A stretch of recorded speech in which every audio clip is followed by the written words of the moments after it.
আকাশবাণী কলকাতা। স্থানীয় সংবাদ পড়ছি শুভ্রা চক্রবর্তী। প্রথমে বিশেষ খবর।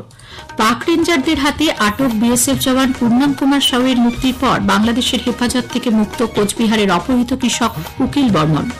অপারেশন সিন্দুরের সাফল্য উদযাপনে বিজেপি আগামীকাল ত্রিরঙ্গা যাত্রা করবে। রাজ্য জুড়ে শহীদ স্মৃতিতে মিছিল তৃণমূল কংগ্রেসেরও।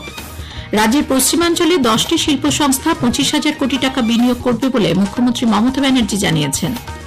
রাজ্য ড্রাগ কন্ট্রোলের গুণমান পরীক্ষায় 51টি ওষুধ অনুত্তীর্ণ হওয়ায় সেগুলির ব্যবহার বন্ধ করার বিজ্ঞপ্তি।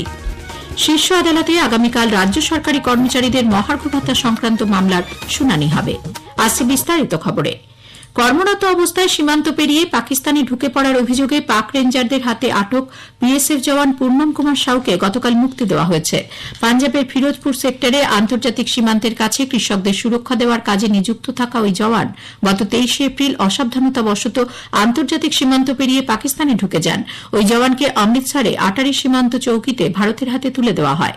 এদিকে মুক্তিপ্রাপ্ত বিএসএফ জওয়ানের বাবা ভোলানাথ সাউ পূর্ণমের মুক্তিতে সন্তোষ ব্যক্ত করেছেন। পূর্ণম কুমার সাউয়ের মুক্তিতে প্রধানমন্ত্রীকে ধন্যবাদ জানিয়েছেন তার স্ত্রী। বিএসএফ জওয়ান পূর্ণম সাউয়ের মুক্তিতে মুখ্যমন্ত্রী মমতা ব্যানার্জি গভীর সন্তোষ প্রকাশ করেছেন। গতকাল নিজের এক্স হ্যান্ডেলে এক বার্তায় পূর্ণমের স্ত্রী রজনী এবং তার পরিবারের অন্য সদস্যদের শুভেচ্ছা জানিয়ে মুখ্যমন্ত্রী বলেন, ভ্রাতৃপ্রতিম ওই জওয়ান পাকিস্তানে বন্দী হওয়ার পর তিনি নিয়মিত রিস্টার ওই পরিবারের সঙ্গে যোগাযোগ রেখেছেন। তার স্ত্রীর সঙ্গেও বার্তিনে কথা বলেছেন তিনি। পূর্ণমের মুক্তির সংবাদ পাওয়ার পর আরও একবার ওই বিএসএফ জওয়ানের স্ত্রীর সঙ্গে মুখ্যমন্ত্রী কথা বলেন। বিএসএফ জওয়ান পূর্ণম কুমার সাউয়ের পাকিস্তান হেফাজত থেকে নিরাপদ প্রত্যাবর্তনের জন্য বিজেপি প্রধানমন্ত্রীকে ধন্যবাদ জানিয়েছেন। দলের রাজ্য সভাপতি সুকান্ত মজুমদার এক্স হ্যান্ডেলে বলেন, এই প্রত্যাবর্তন শুধুমাত্র স্বস্তির নয়, ভারতের সংকল্প, কূটনীতি এবং জাতীয় গর্বের জয়। জাতির নিরাপত্তা ও মর্যাদার প্রতি প্রধানমন্ত্রীর নিরলস অঙ্গীকার সেনাদের জন্য ন্যায় বিচার ও সম্মান সুনিশ্চিত করেছে। বিরোধী দলনেতা শুভেন্দু অধিকারী এ ব্যাপারে কেন্দ্রীয় সরকার, প্রধানমন্ত্রী, স্বরাষ্ট্রমন্ত্রী ও বিএসএফ এর ডিজিকে কৃতিত্ব দিয়েছেন। গতকাল তিনি রিসরায় ওই জওয়ানের বাড়িতে গিয়ে পরিবারের সদস্যদের সঙ্গে কথা বলেন। এদিকে বাংলাদেশি দুষ্কৃতীদের হাতে অপহৃত ভারতীয় কৃষক উকিল বর্মন অবশেষে মুক্তি পেলেন। পুলিশ সূত্রে খবর, ইতোমধ্যেই তাকে ভারতীয় সীমান্তরক্ষী বাহিনীর হাতে তুলে দেওয়া হয়েছে। উত্তরবঙ্গ উন্নয়ন মন্ত্রী উদয়ন গুহ জানিয়েছেন, গতকাল রাজ্য মন্ত্রিসভার বৈঠকে তিনি মুখ্যমন্ত্রীকে এ বিষয়টি জানান। গত 16 তারিখ পশ্চিম শীতলকুচি গ্রামের বাসিন্দা উকিল বর্মন তার জমিতে চাষ করতে গেলে বাংলাদেশি দুষ্কৃতীরা তাকে তুলে নিয়ে যায়। পরে তাকে বিজিবির হাতে তুলে দেওয়া হয়। এতদিন তিনি বাংলাদেশের জেলে বন্দী ছিলেন। অপারেশন সিন্দুরের সাফল্য উদযাপনে বিজেপি শুক্রবার তিরঙ্গা যাত্রা করবে। কলকাতায় গতকাল সাংবাদিকদের প্রশ্নের উত্তরে বিরোধী দলনেতা শুভেন্দু অধিকারী জানিয়েছেন, আগামীকাল বিকেলে কলেজ স্কোয়ার থেকে শ্যামবাজারে নেতাজি মূর্তির পাদদেশ পর্যন্ত জাতীয় পতাকা হাতে নিয়ে এবং ভারতীয় সেনাকে স্যালুট জানিয়ে এই পদযাত্রা হবে। রাজ্য বিজেপির তরফে পদযাত্রার আয়োজন করা হলেও সমাজের সর্বস্তরের রাষ্ট্রবাদী মানুষকে এই পদযাত্রায় সামিল হওয়ার আমন্ত্রণ জানানো হয়েছে। অপারেশন সিঁদুরের প্রেক্ষিতে তৃণমূল কংগ্রেস শহীদদের প্রতি শ্রদ্ধা জানানোর সিদ্ধান্ত নিয়েছে। আগামী শনি ও রবিবার কলকাতা সহ রাজ্যের প্রতিটি ব্লকে শহীদদের শ্রদ্ধা জানিয়ে তাদের স্মৃতিতে মিছিলের আয়োজন করা হবে বলে দলের প্রধান মুখ্যমন্ত্রী মমতা ব্যানার্জি গতকাল জানান। তৃণমূলের পক্ষ থেকে জানানো হয়েছে, জাতীয় সংহতি ও একতার বার্তা দিতেই এই উদ্যোগ নেওয়া হচ্ছে। অলিম্পিক পদক জয়ী কিংবদন্তি টেনিস খেলোয়াড় লিয়েন্ডার পেজ অপারেশন সিন্দুরে দেশের সাফল্যে গর্বিত বলে জানিয়েছেন। 3 সেনাবাহিনীর জওয়ানদের ধন্যবাদ জানিয়ে তিনি বলেন, সীমান্তে যারা দাঁড়িয়ে থেকে ভারতবাসীর রাতের ঘুম নিশ্চিন্ত করেছেন তারাই প্রকৃতপক্ষে দেশের মাটির সন্তান।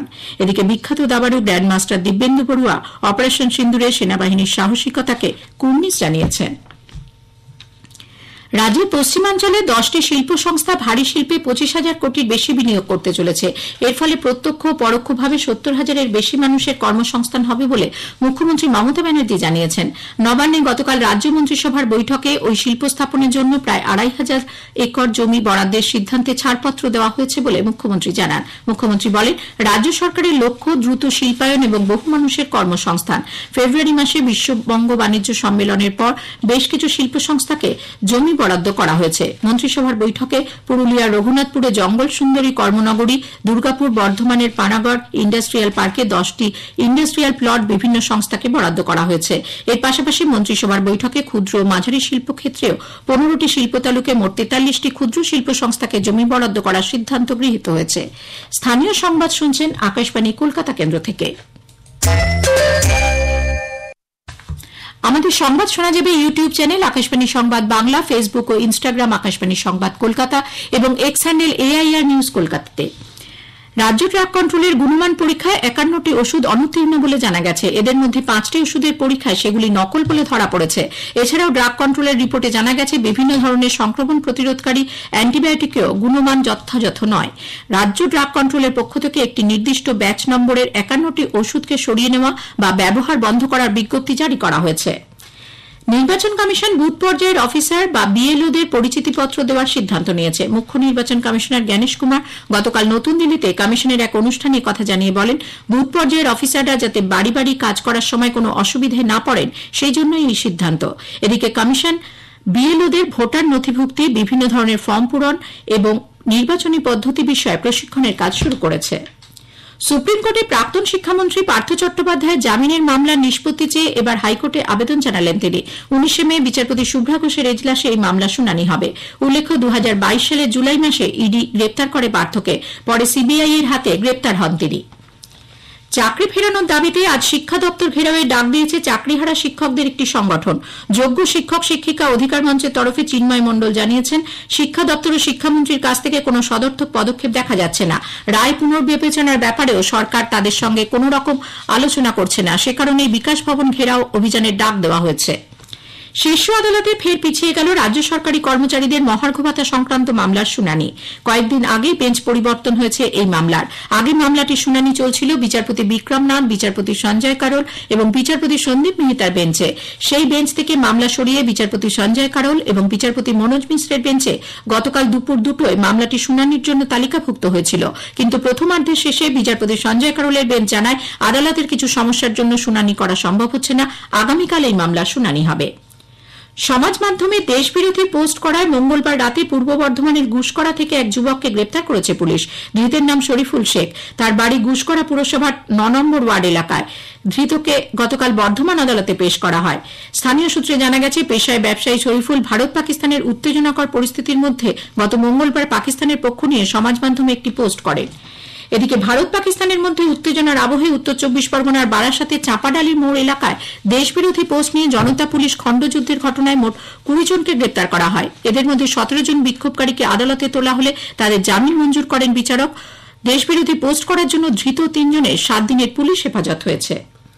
উত্তর দিনাজপুর জেলার গোয়ালপুকুর থানার আমবাড়ি সীমান্ত চৌকিতে বাংলাদেশি দুষ্কৃতী হামলায় জখম হয়েছেন এক BSF জওয়ান। পালানোর সময় BSF এর তাড়ায় গ্রেপ্তার হন এক বাংলাদেশি। সূত্রের খবর, এদিন গোয়ালপুকুর থানার আমবাড়ি সীমান্ত চৌকি এলাকায় ঘাস কাটার সময় অনুপ্রবেশ করার চেষ্টা চালায় দুষ্কৃতীরা। এক BSF জওয়ান বাধা দেওয়ার চেষ্টা করলে ধারালো অস্ত্র দিয়ে তাকে আঘাত করা হয়। BSF জওয়ানকে জখম করে ঘটনাস্থল থেকে পালানোর সময় এক বাংলাদেশিকে গ্রেপ্তার করা হয়েছে। ঘটনায় জখম ওই বাংলাদেশিকে ইসলামপুর মহকুমা হাসপাতালে ভর্তি করা হয়। অন্যদিকে জখম BSF জওয়ানকে বিহারের কিষানগঞ্জ মেডিকেল কলেজ হাসপাতালে ভর্তি করা হয়েছে বলে জানা গেছে। জমি সংক্রান্ত পুরনো বিবাদকে কেন্দ্র করে প্রতিবেশী মহিলাকে শাবল দিয়ে পিটিয়ে খুনের অভিযোগ উঠেছে প্রতিবেশীর বিরুদ্ধে। ঘটনাটি ঘটেছে দক্ষিণ 24 পরগনার কুলপি থানার রাজারামপুর এলাকায়। মৃত বধূর নাম লুৎফুন্নেসা বিবি। গতকাল ঘটনার পর থানায় গিয়ে পুলিশের কাছে আত্মসমর্পণ করেছে অভিযুক্ত প্রতিবেশী যুবক সানোয়ার মোল্লা ও তার মা মকিতান বিবি। শাবলের আঘাতে আহত লুৎফুন্নেসাকে উদ্ধার করে ডায়মন্ড হারবার মেডিকেল কলেজ হাসপাতালে নিয়ে যাওয়া হয়। সেখানে চিকিৎসকরা তাকে মৃত বলে ঘোষণা করেন। পরে পুলিশ গিয়ে দেহটি উদ্ধার করে। এই ঘটনায় পুলিশ সানোয়ার সহ 2 অভিযুক্তকে গ্রেপ্তার করেছে। ধৃতদের বিরুদ্ধে পুলিশ খুনের মামলা রুজু করেছে। পথকুকুরকে খাওয়ানো নিয়ে অশান্তির জেরে বাঁকুড়ার বিষ্ণুপুরে এক প্রৌঢ়কে পিটিয়ে খুনের অভিযোগ উঠেছে 2 প্রতিবেশীর বিরুদ্ধে। জানা গেছে, বিষ্ণুপুর শহরের কৃষ্ণগঞ্জ এলাকার বাসিন্দা পেশায় তাঁতশিল্পী সুধীন পাল পথকুকুরদের নিয়মিত খাবার দিতেন। এই নিয়ে প্রতিবেশী শৈলেন পাল ও ততুন পালের সঙ্গে তার বিবাদ বাধে। দুটি পরিবারের মধ্যে প্রায় বচসা হতো। মঙ্গলবার রাতে ওই দুজন সুধীনবাবু ও তার ভাই অমিতাভ পালকে বেধড়ক মারধর করে। আঘাত করা হয় ইট দিয়ে। হাসপাতালে নিয়ে যাওয়া হলে চিকিৎসকরা সুধীন পালকে মৃত বলে ঘোষণা করেন। এই ঘটনায় শৈলেন ও ততুন পালকে আটক করেছে পুলিশ। কলকাতার এন্টালি থানা এলাকায় ট্যাক্সি থামিয়ে একটি বৈদেশিক মুদ্রা সংস্থার কর্মীদের কাছ থেকে টাকা ছিনতাইয়ের অভিযোগে কলকাতা পুলিশের STF এর কনস্টেবল মিন্টু সর্দারকে গ্রেপ্তার করেছে পুলিশ। গতকাল তাকে আদালতে তোলা হলে 19 তারিখ পর্যন্ত পুলিশ হেফাজতে হয়েছে। শেষ করার আগে স্থানীয় সংবাদের বিশেষ কিছু অংশ আরও একবার। পাক রেঞ্জারদের হাতে আটক BSF জওয়ান পূর্ণম কুমার সাউয়ের মুক্তির পর বাংলাদেশের হেফাজত থেকে মুক্ত কোচবিহারের অপহৃত কৃষক উকিল বর্মন। অপারেশন সিন্দুরের সাফল্য উদযাপনে বিজেপি আগামীকাল তিরঙ্গা যাত্রা করবে। রাজ্য জুড়ে শহীদ স্মৃতিতে মিছিল তৃণমূল কংগ্রেসেরও। স্থানীয় সংবাদ শেষ হল। এর পরের খবর 9:15 মিনিটে।